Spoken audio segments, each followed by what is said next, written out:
Buenos días. Muchas gracias por la invitación a la Personería de Medellín, al observatorio.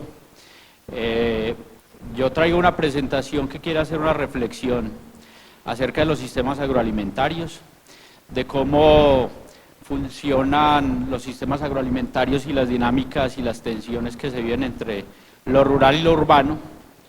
A mí me parece que cuando uno habla de sistemas agroalimentarios, habla de grandes retos, y cuando habla uno de seguridad alimentaria y nutricional, incluso habla de grandes retos que tiene el mundo. Por eso, grandes retos implican grandes objetivos, y yo siempre digo que yo tengo el objetivo de lograr que el río corra para arriba. Somos la primera generación que tiene los medios suficientes para estar unidos y llegar a todos los lugares del mundo y acabar de una vez con el flagelo del hambre. Eso dice Pachamama Kriu.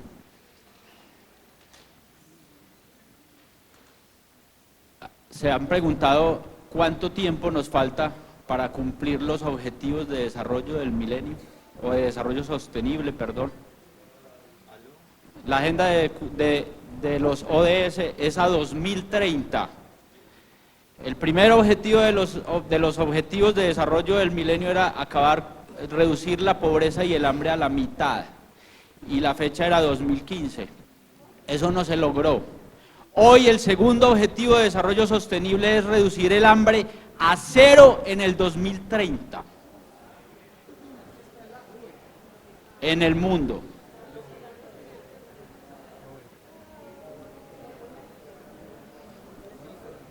¿Esto hacia dónde lo debo dirigir? Epa. Ya, por aquí. Definitivamente somos el tiempo que nos queda.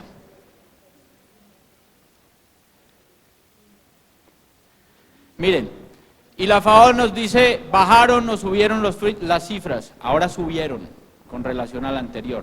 Y hoy son 500 millones de personas que padecen de hambre. Y resulta que las cifras hoy hemos visto muchas cifras, las cifras a veces insensibilizan, no muestran los verdaderos dramas que realmente tienen las cifras por dentro.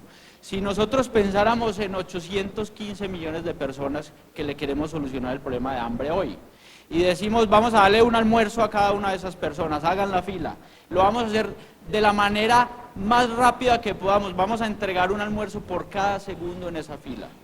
¿Cuánto nos demoraríamos? Nos demoramos 25.84 años en entregar un almuerzo a cada una de esas personas. Las cifras esconden lo que tienen por dentro, las cifras se nos vuelven normales, las cifras esconden los dramas. ¿Cómo? Mire, y realmente nosotros no nos hemos puesto a pensar que cualquier persona de Colombia está a mediodía de llegar a La Guajira y poder ayudar. Cualquier persona. Sigamos adelante.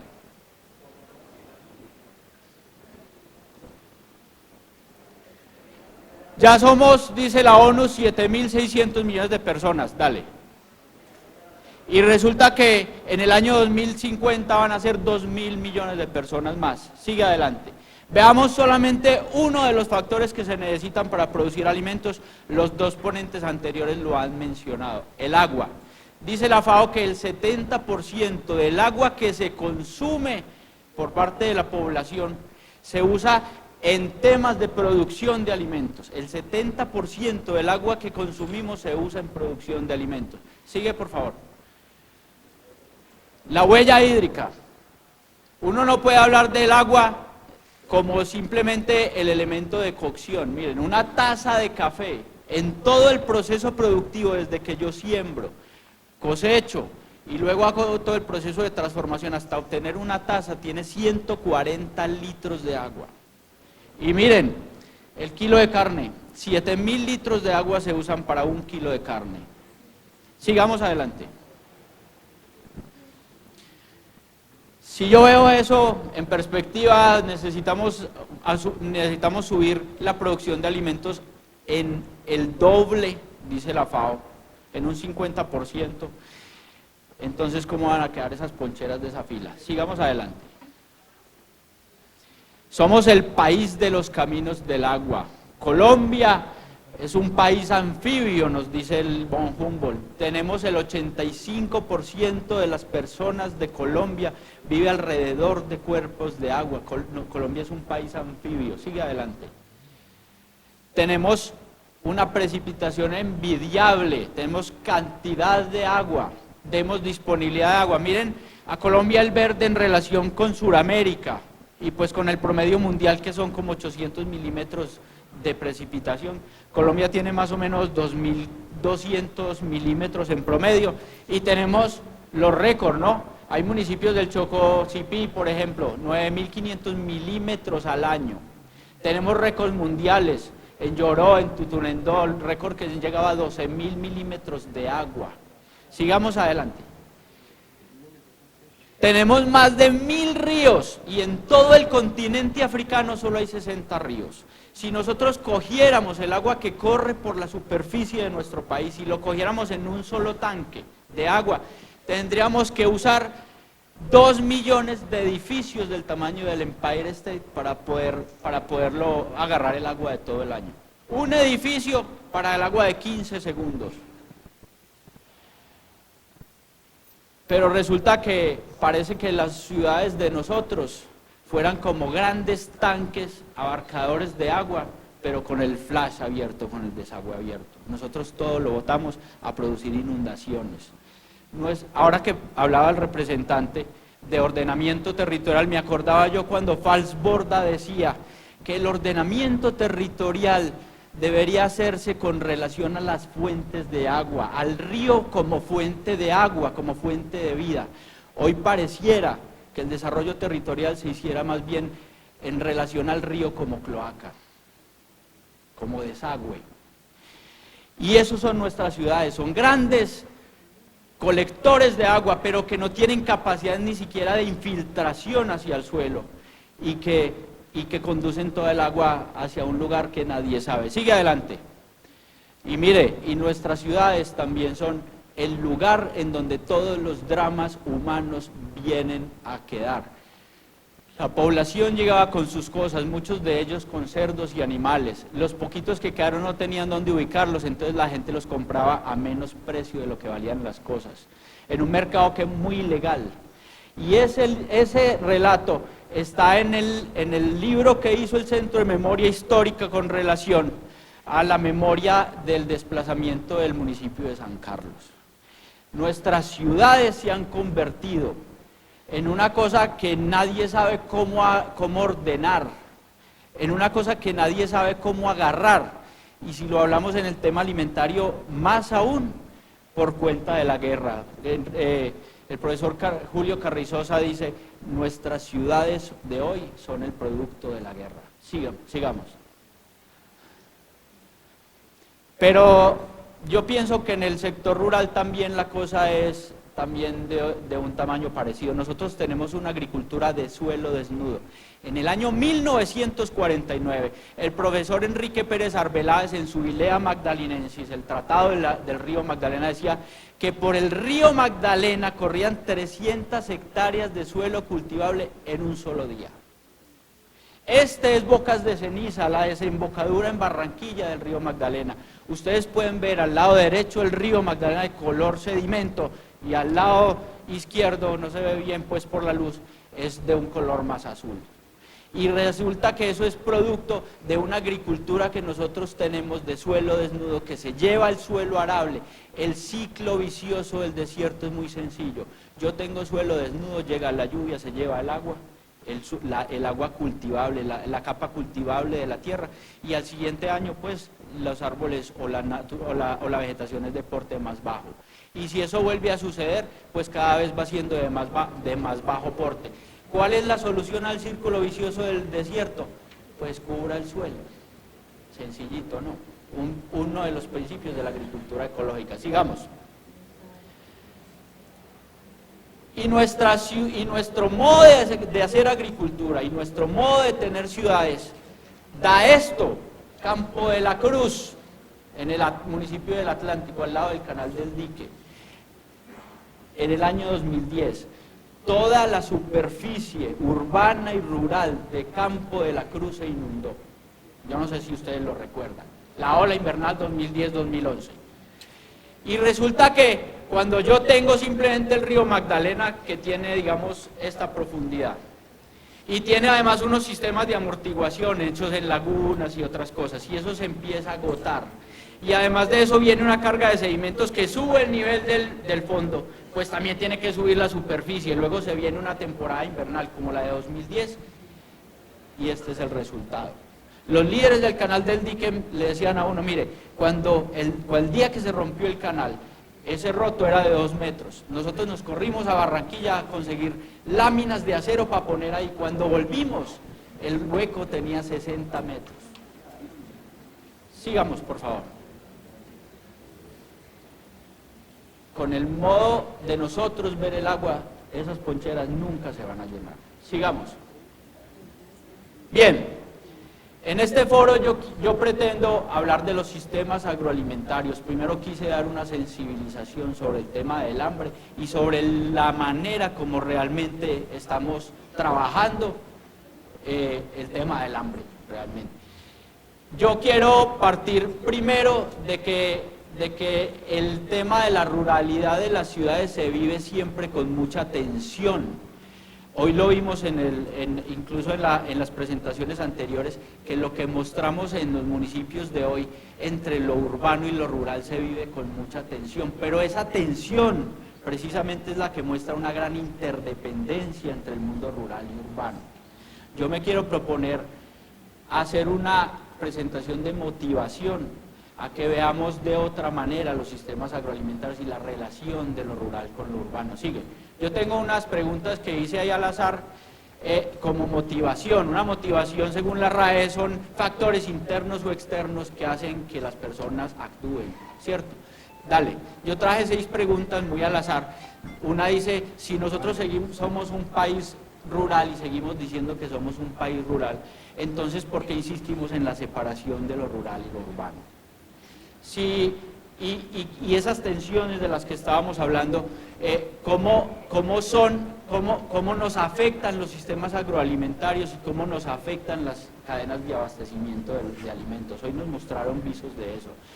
Es claro que las crisis y los diagnósticos siempre nos dicen hay una crisis estructural, pero entonces ¿por qué las soluciones no son estructurales? ¿Por qué los trabajos que hacemos para analizar los problemas no son estructurales? Sigamos.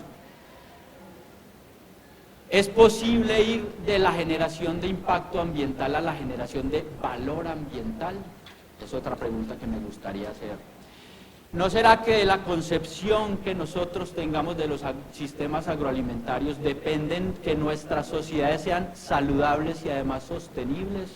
Es otra cosa que quiero presentar hoy. Y otra es, desde esas realidades de las dinámicas socioeconómicas que ya nos han presentado algo hoy, ¿no será claro que hay un llamado a que la sociedad civil se movilice para hacer ese proceso de conciliación entre lo rural y lo urbano?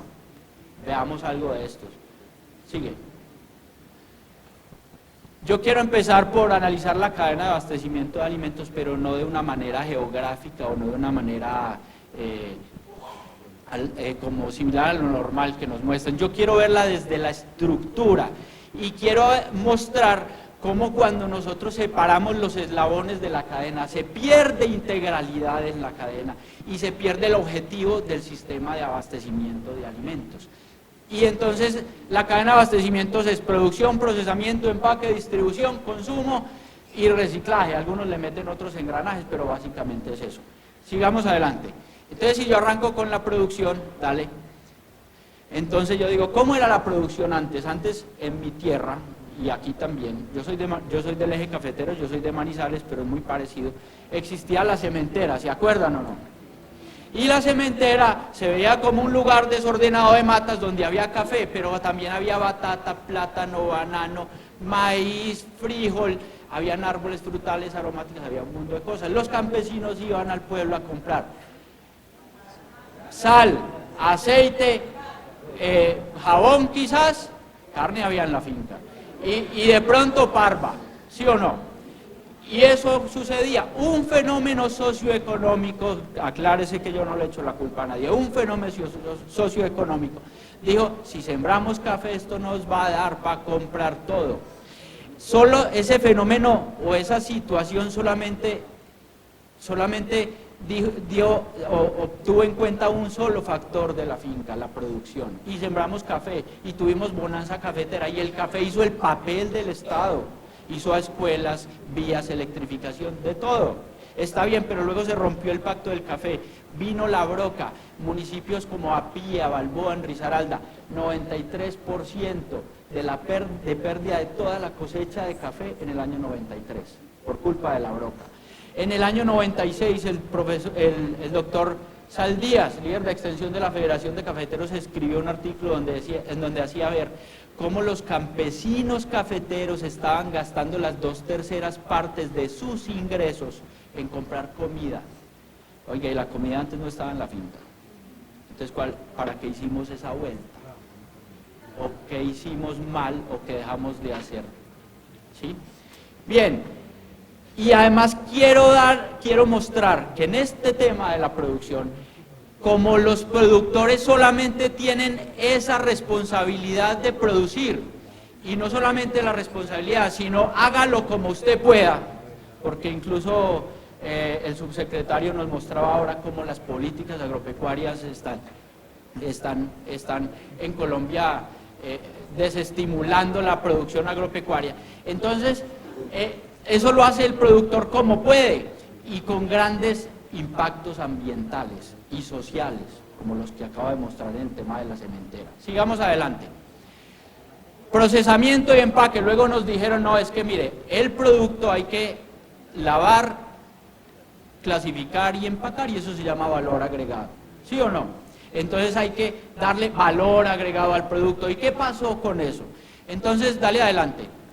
Una situación antes de eso, un campesino vende maíz, y yo creo que esos precios incluso antes han bajado. Digamos que vende a 800 pesos el kilo, creo que en este momento es a 700 pesos el kilo. ¿Y a cómo compra un campesino maíz? Sigue adelante. Si lo compra porque resulta que el campesino no guardó de la cosecha. Él produce 2 veces al año, una vez en otras regiones del país, y entonces no guarda, porque se gasta toda la plata. Y entonces, ¿a cómo le toca comprar? A 1.200 pesos el kilo. Pero resulta que no, yo lo compro transformado en arepas. ¿A cómo? A 5.400 pesos si yo lo llevo a kilo. Ah, no, que yo compro semilla, porque yo no guardé semilla. Antiguamente en la cementera los campesinos guardaban las mejores mazorcas. La parte de la mitad la guardaban en trojas o en canecas herméticas con ceniza o con aceite, y ahí se guardaba la semilla. Hoy no se hace, hay que comprar a 6.000. Compré un híbrido a 27.000 pesos el kilo, he visto de híbridos, incluso más. Pero no, resulta que el muchachito se antojó de eso que hay allá amarillo. Maíz inflado le llamo yo. ¿A cómo le sale? Miren un paquete, tiene 20 gramos. Llévelo a kilo, mínimo 18.000 pesos el kilo. Dale adelante. Y yo pregunto, ¿qué valor se le ha agregado a este producto? ¿No será más bien que se le ha quitado? ¿Cuál es el valor nutricional que nos está dando la industria alimentaria? Y por ende, ¿cuál es el valor social que está agregando la industria alimentaria? Y el cuento del valor agregado que se transformó en agregar valor económico. Y nos preocupamos por la agregación de valor en la cadena o en el producto terminado para que genere ingresos, pero estamos agregando valor nutricional o valor social. Y ese es un cuestionamiento que nos debemos hacer fuertes en torno a la alimentación. Dale adelante. Michael Pollan dice, la industria alimentaria está haciendo alimentos donde prevalecen 3 cosas: el sabor dulce, salado, grasoso. Y eso es lo que estamos comprando. Sigue adelante. Distribución. Cuando a mí me hablan de distribución, entonces yo pienso en este meme que me encontré que corría hace varios años por las redes sociales. Dale. Las pruebas contundentes del calentamiento global. que yo en el 2006 no sabía qué iba a poner en ese gancho en el 2016. Y con esto quiero decir, la carga de carbono que tienen los alimentos en Colombia, producto del transporte, es impresionante. Todos los que hacen un análisis de la cadena de abastecimiento de alimentos de una ciudad como Medellín, como Bogotá, todo viene de lejos. A la plaza, ¿cómo se llama? La central de ganados de Medellín. Viene ganado de la costa y se devuelve ganado para la costa. ¿No es así? Y eso con unas cargas de carbono impresionantes. Un productor orgánico incluso dice, yo produzco orgánico, soy ecológico, pero como esto es más caro lo vendo en Europa. ¿Con qué carga de carbono? Y así nos la pasamos volteando con productos de arriba para abajo y de abajo para arriba. Yo he encontrado casos en donde el tomate y la cebolla se va en avión, por ejemplo a Cumaribo en el Bichada. Yo le preguntaba al del avión, hey, ¿cuánto vale un kilo de carga acá? 1.500 pesos. O sea que súbale 1.500 pesos de la carga al kilo de maíz, de tomate y de cebolla que iba en ese avión. En San Andrés y Providencia pregunté, ¿de dónde llega la cebolla y el tomate acá? No, llega de Costa Rica. Y el resto que comen, ¿sabe qué es en San Andrés y Providencia? Todo lo que llega, como es Puerto Libre, de Miami, productos procesados, embutidos. El departamento con mayor índice de obesidad se llama San Andrés y Providencia. Sigamos adelante.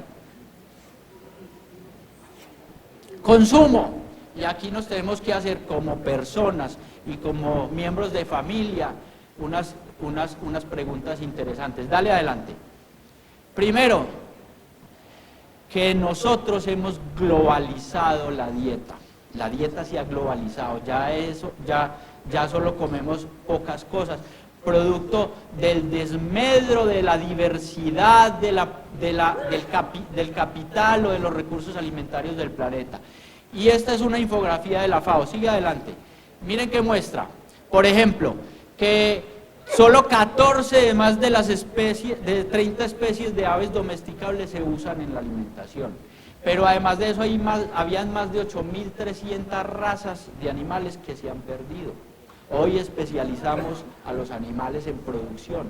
Y cada vez entonces encontramos que hay menos diversidad en la dieta por cuenta de los animales. Yo pregunto, ¿cuántas veces cambian la proteína animal en la semana en la dieta? 1, 2, 3 quizás. Sigamos adelante. Acuática, más de 175.000 especies entre peces, crustáceos, moluscos, lo que quiera. Y el mundo vive de 10 especies que se capturan y de 10 especies que se cultivan, punto. Y que además se acaban, animales que se capturan y se acaban. Sigue adelante.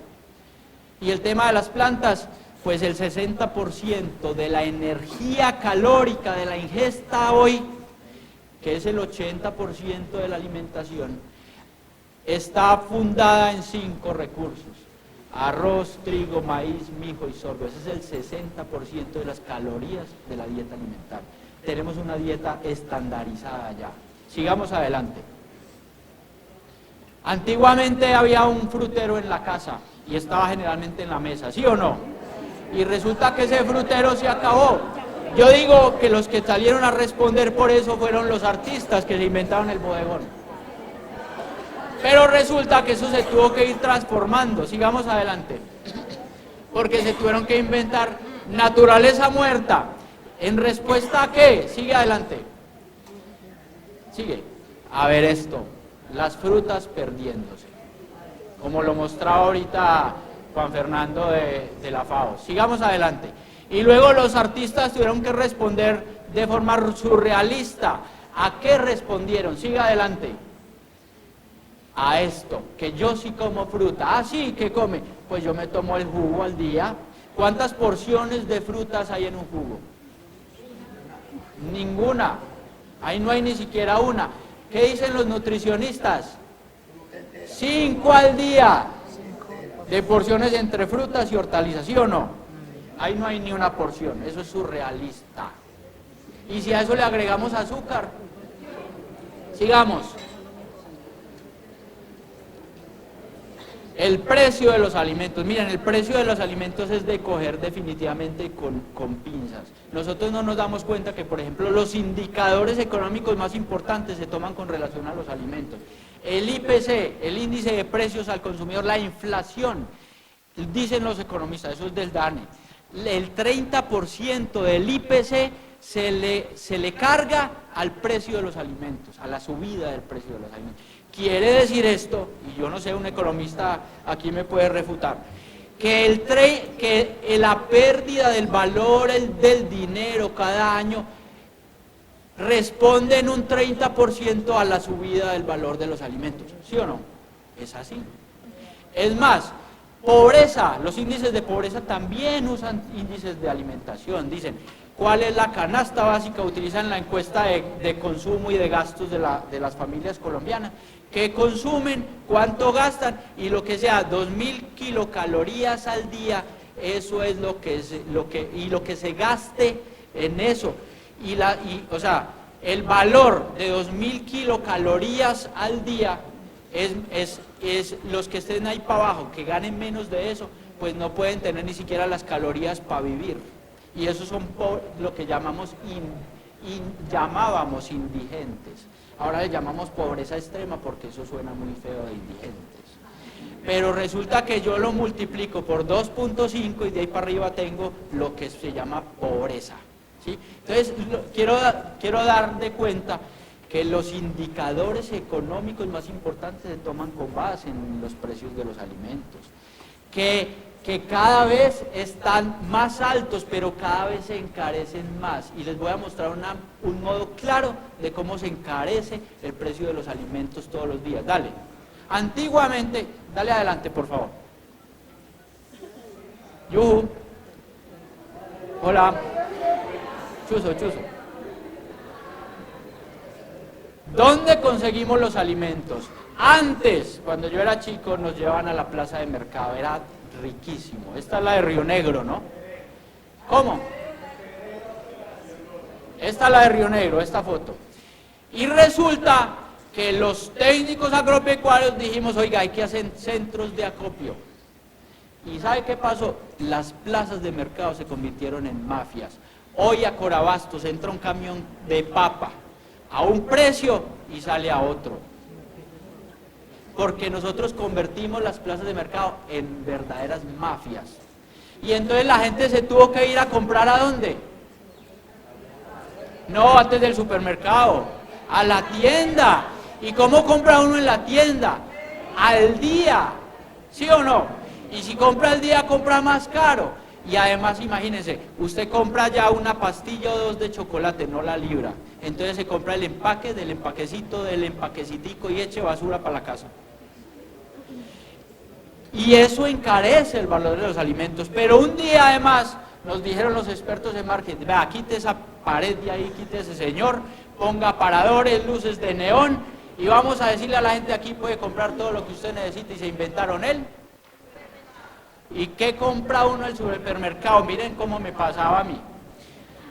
Yo me iba con lista en mano, regañado por la mujer y concientizado. ¿Qué dice ahí? 1 libra de arroz. Y me iba por 1 libra de arroz. Entro al supermercado y ¿con qué salgo? Por lo menos con 100.000 pesos en cosas que yo no necesitaba antes de entrar. ¿Sí o no? Díganme si eso no encarece el valor de los alimentos. Y lo más berraco era que yo llegaba a la casa y la mujer me decía, ¿y la libra de arroz? Sigamos adelante. Si yo a eso le meto un ambiente de pobreza y de encarecimiento de la canasta familiar, sigue adelante. Yo creo que una señora, una ama de casa pobre que llega a un supermercado tiene que escoger entre dos. O le disminuye el tamaño al carrito, o mira a ver qué le pone al carrito porque no lo puede disminuir, porque los niños se quedan con hambre. Entonces, ¿cuál es el valor nutritivo de los alimentos en un ambiente de pobreza y de encarecimiento de la canasta familiar? Eso hay que pensarlo. Sigamos. Y de la transformación de la dieta. Y reciclaje, aquí lo han dicho hoy, la pérdida de los alimentos. Sigue adelante. Dice la FAO que En el mundo se pierden 1.000 millones de toneladas de alimentos cada año, y con lo que botan en todo el proceso, los países ricos podríamos tener alimentada a la población del África subsahariana. En este momento en el mundo no hay escasez de alimentos, hay escasez de la distribución. Sigamos. Esta es la cadena, y cuando nosotros perdemos integralidad y separamos todos los eslabones y perdemos el objetivo, realmente nos encontramos con problemas grandes que normalmente no los analizamos porque nos quedamos en las cifras, en decir que el problema es estructural o en poner soluciones que son simples paliativos al problema. El cambio es de otra manera. El cambio es por empezar por nosotros mismos, por cambiar la cultura alimentaria, por en contra de globalización de la dieta, culturización de la dieta, recuperar nuestras tradiciones. Sigamos adelante. ¿Cómo lograr que el río corra para arriba? Es una metáfora. Resulta que si un marciano viniera y nos preguntara, oye, oiga, ¿ustedes por qué se llaman planeta Tierra si aquí desde allá se ve es pura agua? Y resulta que hace 3.800 millones de años el agua existe en el planeta y es la misma en cantidad, no cambia. Y entonces yo me pregunto, si el río corre para abajo, pues entonces antes de eso tiene que correr para arriba, ¿sí o no? Pero la naturaleza no tiene grandes obras de infraestructura que la hagan subir. Simplemente usa los ciclos naturales para que haga que el agua suba. Nosotros tenemos un pensamiento muy lineal que tiene que ver con cómo vemos el río, hacia abajo. No pensamos en qué viene de arriba, sino en lo que viene de arriba, no en lo que va para abajo. Ni siquiera pensamos en cómo llega el agua. Nosotros, y si uno le pregunta a un muchachito, ¿de dónde viene el agua? De la llave. Incluso hay unos que piensan todavía que el nacimiento es donde nace el agua, así como por generación espontánea. Y ahí no nace el agua siempre está ciclando. Tenemos que entender que el agua funciona por los ciclos, el agua es el vehículo. Luego, si nosotros nos metiéramos en el ciclo del agua y en recuperarlo, recuperaríamos todo el resto de los ciclos. El de la alimentación, por ejemplo, que las dos ponencias anteriores han hablado del agua como un factor clave en el sistema agroalimentario. Sigamos, incluso en el desarrollo territorial. Nosotros tenemos que empezar a ver que los ciclos no son circulares, son en espiral. Pasemos un poquito rápido a esta parte porque voy a economizar tiempo. Sigamos. Sigamos. No voy a presentar esta parte. Sigue. Nosotros tenemos que empezar a ver cómo meternos en el ciclo. Y para ver cómo meternos en el ciclo es aprender de la naturaleza. Sigue adelante. Miren este escarabajito, Onimacrus ungicularis, en el desierto de Namibia. Él se para al lado de la duna, es un desierto, pero tiene humedad que llega por los vientos monzones. Él se hace de manera oblicua y resulta que tiene unos canales por donde la humedad ambiental, la humedad del aire se condensa en su cuerpo y se va cayendo hacia su boca y así toma agua. Sigue adelante. Unos manes de Huarca, de Quiteapa, inventaron una vainita para que los niños puedan tomar agua con ese principio. Sigue adelante. Y los niños pueden tomar agua ahí o pueden ir y usarlo también en las fuentes de agua. Sigue adelante. Y hay muchas muestras de ello. En las Islas Canarias, donde no se llueve, incluso hay una leyenda que dice que no se sabía cómo los indígenas sobrevivían y no los podían conquistar los españoles porque no había agua. Ellos usaban un árbol que se llamaba el garoé y por ahí recogían agua del aire. Sigue adelante. Unos manes allá en las Islas Canarias montaron estas estructuras y recogen agua de niebla, así se llama la empresa de ellos. Sigue adelante. Esto es en Etiopía, una construcción que hicieron con Arturo Vittori, un italiano. Sigue adelante. Pero también les tengo en Tuluá Valle en el año 2004. Sigue adelante. Y les tengo en los cerros orientales de Bogotá, hoy, en los cerros de la vereda del Verjón. Sigue adelante. Mallas capturadoras de niebla. Yo quiero demostrar en 5 minutos, si me lo permite, cómo si yo tengo, como decía el lema del Día Mundial de la Alimentación, una población sana depende de sistemas alimentarios saludables. Siga adelante.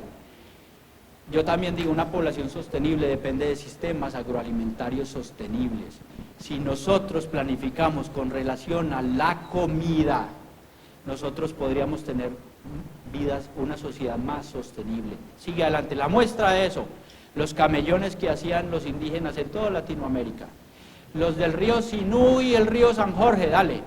La obra conocida en la historia de la humanidad más grande de hidráulica se llaman los camellones del río San Jorge y el río Sinú. 750.000 hectáreas en camellones. Y eso era un sistema agroalimentario. En los camellones sembraban y en las bajas corría el río, y el río cuando bajaba les dejaba limo, que era abono. Sigue adelante. Y eso también, y estos son vestigios en caños del río San Jorge. Sigue adelante. Estos son en la sabana de Bogotá, en fotos del Agustín Codazzi de los años creo que 40 o 50. Sigue adelante. Ese es el río Bogotá, y Ana María Boada hizo el mapa del sistema de camellones de la sabana de Bogotá. Si nosotros vemos esos dos cortes, dale adelante.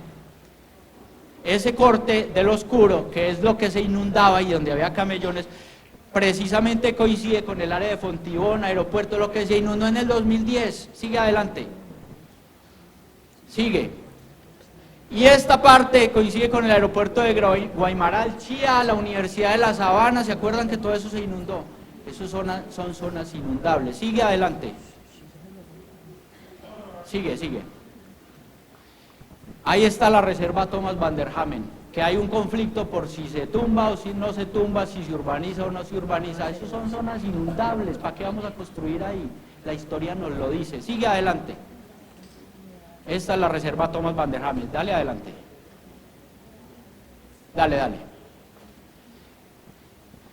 Bien, yo pienso que nosotros debemos repensar nuestros sistemas agroalimentarios y la manera como están funcionando estructuralmente desde nosotros, para repensarlos en torno al pensarnos como en la relación campo-ciudad. Dale adelante.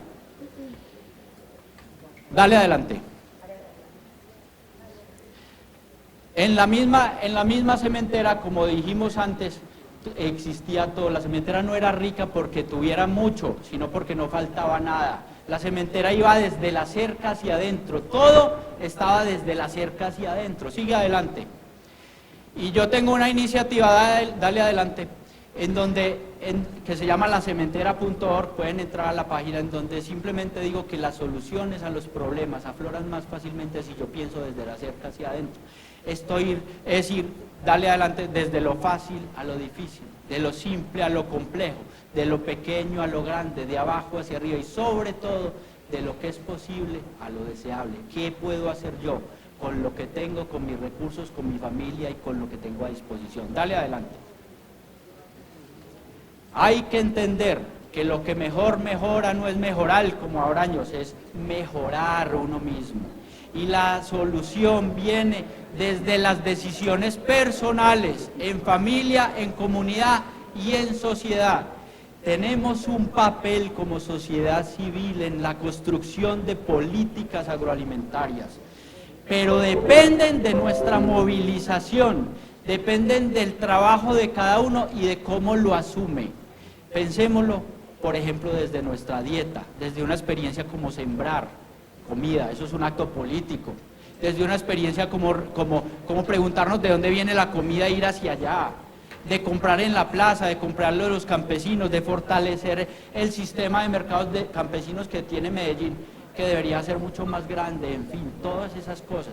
Haciendo lo que podamos y sobre todo dándole una redimensión y un resignificado a la palabra público, porque lo público es lo que hacemos público. Muchas veces el significado de lo público es lo que usted no puede usar porque es público, pero en la medida en que nosotros volvamos público, el hecho de, por ejemplo, sembrar en la ciudad, el hecho de cambiar políticas desde lo que hacemos, desde reunirnos en conjunto para hacer asociaciones para comprarle directamente a los campesinos. Convertimos a la comida en algo público y le estamos dando duro a, por ejemplo, a esa tendencia que hay de tirar los alimentos como un commodity a la bolsa y empezar a especular con ellos, que eso también encarece la comida. Dale adelante. Yo para último quería decirles, dale adelante, dale adelante, dale. Es que quiero darle, que hay que ver ese carrito lleno, el que vieron atrás. Y hay que empezar a pensar, como dice Eduardo de Bono, hay que empezar a tomar, él dice, adopten la actitud del pensador y empiecen a pensar de manera diferente. Pero no solamente hay que pensar de manera diferente, sigue, hay que actuar de manera diferente y empezar a trabajar entre todos. Muchas gracias, pido disculpas por haberme excedido de tiempo.